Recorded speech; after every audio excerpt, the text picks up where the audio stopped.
Hey, it's MK, and I am here with another Stitches and Stencils layout for you guys today, and I am also playing along with Christy's Beautiful Life 30 Days of Sketches, and today's sketch is by Jessica Michaels. So I waited to play with this sketch. I thought it looked very fun and very bright and cheery, but I'm not going to do an ice cream cone. I'm actually going to be playing along with a water photo. So this is of me and my daughter hanging out at the pool with all of my mermen swimming around us. I've got this stencil from Elizabeth Craft Designs that came in one of her die cut craft kits that she offers once or twice a year, I think. And then I've got a couple leftover pieces, some Echo Park, I think beach piece or something. I can't remember. Some vintage C's pieces, some 49 and Market, some Simple Stories vintage essential pieces, strip from Paper Rose. I mean, I've got a bunch of embellishments from all over the place that I think are going to work really well together. I also have these sticker sheets from Simple Stories Simple Vintage C's. Oh my god. Ooh, the words simples and vintage are like repetitive in their titles. And then I'm going to use this Distress ink in Prize ribbon for my stencil part. And then I'll be pulling out my, what's she called? My sewing machine and doing a lot of stitching. I decided to switch it up on my stitching a little bit. So I'm also pulling in this Ella and Vive brick paper that I did not use on last Friday's layout. Remember when I brought it in and I wasn't sure if I was going to add it and then I didn't end up adding it. So I'm bringing it in as the background for this one because I think that it reminds me of a pool area. You know how it's all echoey, and an indoor pool area. It's all echoey and just looks like that white brick everywhere, even though it's probably not always white. But anyways, so here I'm just deciding whether or not, and I don't even know if this is fast forward. If it is, I'm super slow scrapbooker, you guys. Yep, it's fast forward. But here I'm just deciding how much of this specific stripe do I want. I love a good stripe, but in all honesty, I've always used my stripes to where they last forever. I've always used 1/2 inch strip, 3/4 inch, up to 3/4 inch strip, all the way down to 1/8 of an inch strip. I mean, seriously, the stripes go a long way when you use them in tiny little strips like that, but they just last forever, and then I end up getting bored with them.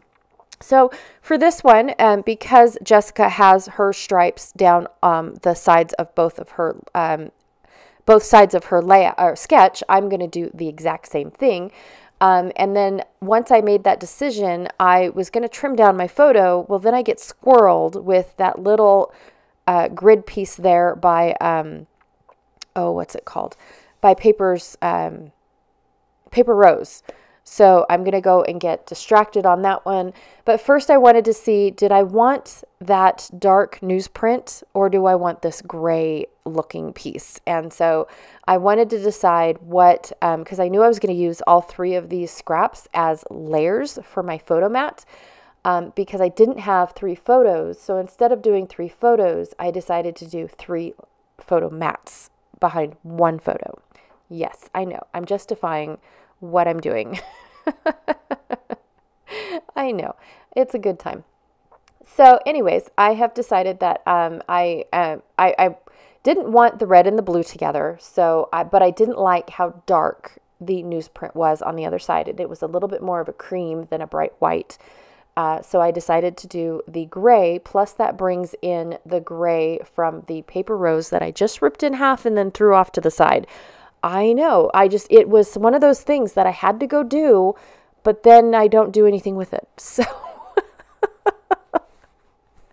that's because they wouldn't lay flat, and they're going to get glued down here in a minute. I promise. Once I'm done cutting up my my photo mat. So I'm actually doing, so the first photo mat in the red is an 1/8 of an inch larger than my photo, which means it's going to be a 1/16 inch all the way around when you center your photo in. And then my next piece is, I want to say half an inch larger, which means I've got a 1/4 of an inch border. And then my third one is a 1/4 of an inch larger than that, which means you'll have an 1/8 of an inch border. I know it's a lot to take in, but if you make your photo mat an 1/8 of an inch larger than your photo, then you have a nice, tiny, tight border, which is what I usually love doing. And so I'm not going to distress that one, because if I did, you wouldn't have even seen it. It's so tight and tiny. But then this one, which makes it's half an inch bigger than my first photo mat. So I'm going to have a 1/4 of an inch border, which means I got a lot of room to play. But even a 1/4 of an inch larger of a photo mat, you have an 1/8 of an inch around your photo, and you still have a lot to play with.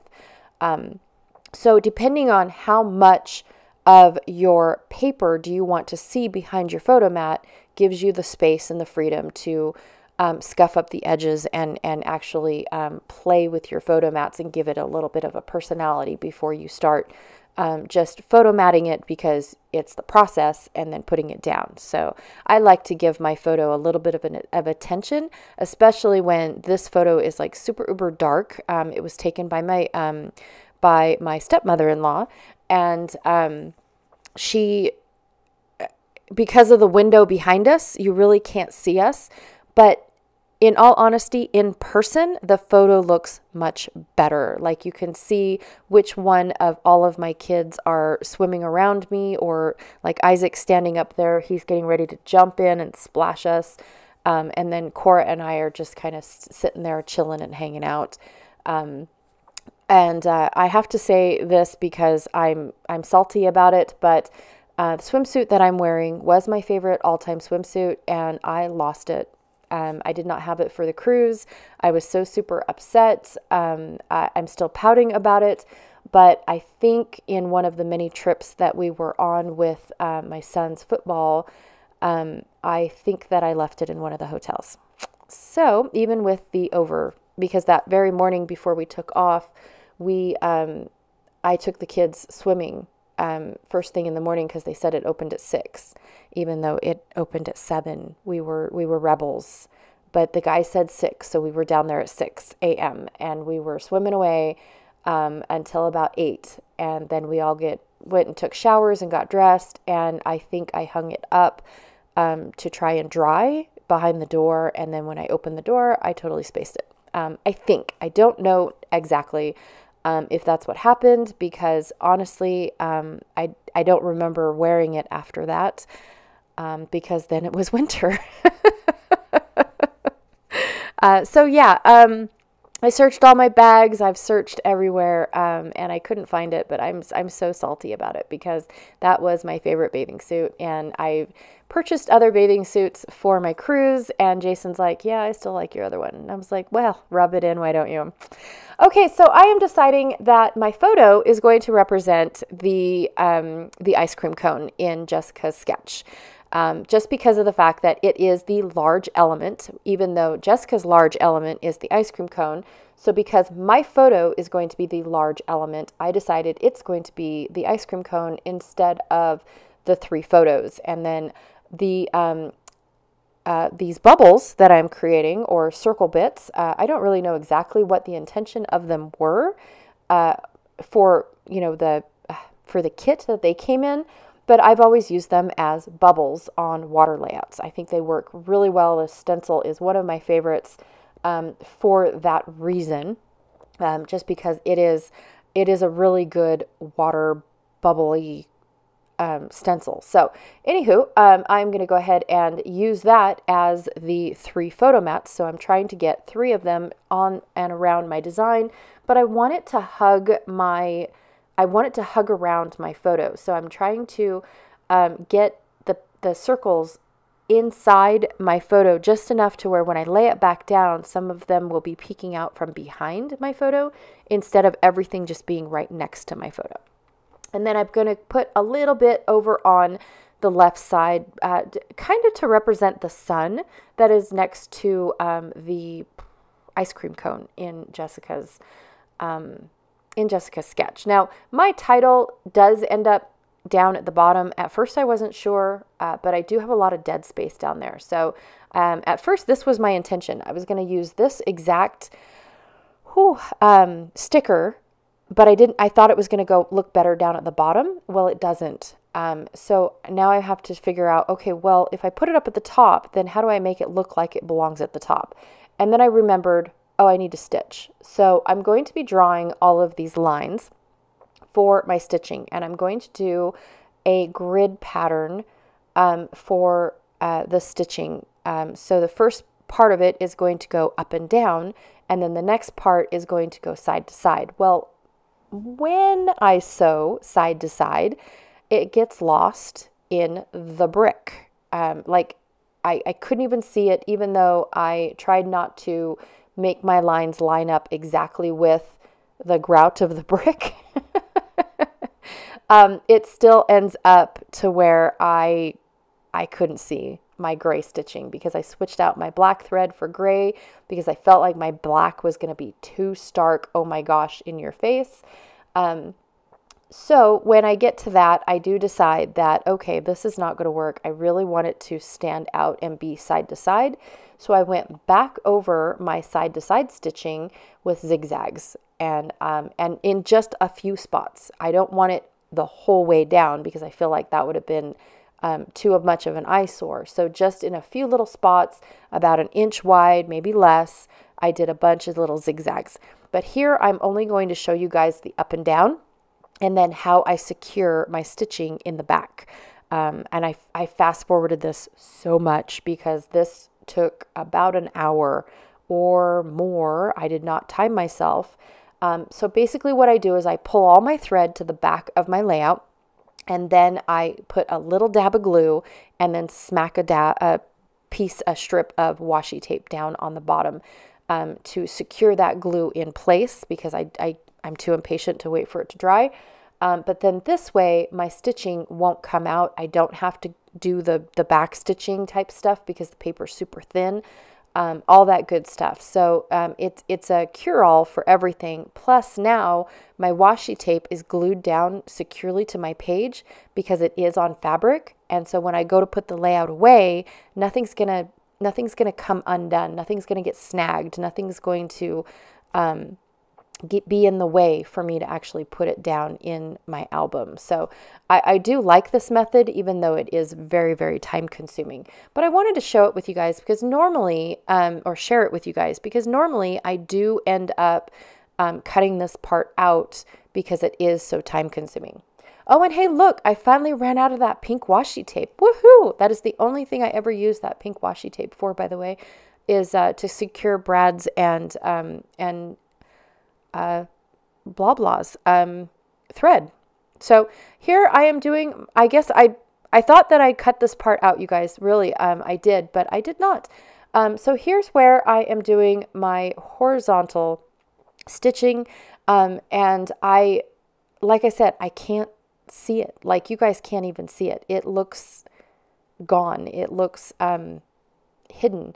So, but I am following my lines. And I do switch my layout over basically from whichever way is, too far into the arm of the sewing machine. Oh, here's where I'm doing the zigzags. See what? Oh, look at that. That looks so much better.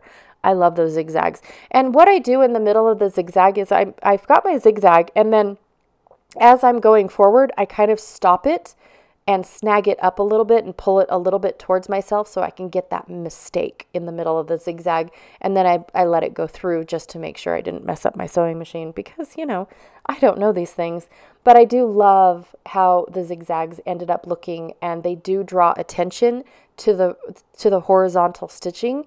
And now they seem like they pop a lot more than if it was just the horizontal stitching that I had in mind in the first place. Now, this is the first time I have ever done a background with my stitching. Like I've stitched lines through objects and things like that, or I've stitched borders. I've done very minimum stitching. So this was like my first time, like really doing a border, like a background, like, whoa, here it is type thing. And I have to say it was fun, except for the fact that I like to do the whole washi tape string-a-thing stuff with it. So other than that, I really did like this. So it might be a technique that I go back to do again, depending on, you know, if I can come up with another pattern that I like. All right, so in the middle of my portal, I decided to put a lighthouse with some seaweed and a wheel, but I didn't like what was on the wheel, so I picked out a sticker that says no wake zone, which I think is appropriate because my son is getting ready to, you know, I jump into the pool and splash us. So I thought that that was appropriate. I just really love it. And then that little blue sign over there says me and mermaids. Even though my kids aren't maids, they are my little swimmers. They really are. They, especially Isaac and Gabe, they are definitely my mermen. They love the water. Oh my gosh. My son was talking about the reason why he picked the Navy over the Air Force, even though he thinks it would be kind of cool to fly, which I'm not sure if he would actually be the flying part. But he's always just been a water baby. And I mean, that was the first thing that he thought of was, I'm going to join the Navy because I like being in the water. You know, it's just, it's so fun for him. And so, yeah, it's just so exciting. But anyways, yeah, this... I don't know. I had a blast covering, you know, playing along with this layout and creating the layout. Now, both my daughter and I's bathing suits are red. Well, mine's red. Hers is a little on the pinker side. It's red, but it's got that pink tone in it. I can't, it's not pink, you guys. I swear, I'm not making stuff up. But either that or it's faded red, which is pink. But anyways, so this was so fun. I'm not going to lie. I had so much fun making this background, and then using all those stickers to bring it all together was super, super fast, super fun. And Jessica, this was a great sketch to play with. I've loved all the sketches all month long, but this one was super fun and super freedom to play with the background. And that's what I was enticed to do based off of the sketch, which is weird how sketches spark that from all of us.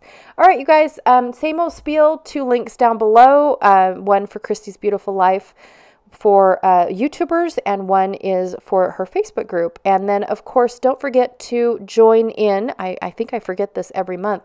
Don't forget to check out State Goddess, who is Sandy, here on YouTube to see how she is doing her stitches and stencils. And also don't forget to check out Janet Fritz, who is Galaxy Girl Creations here on YouTube, to see how she is doing stitches and stencils, because they're my cohorts in stitches and stencils. All right. Thank you so much, and I will check y'all later. Bye.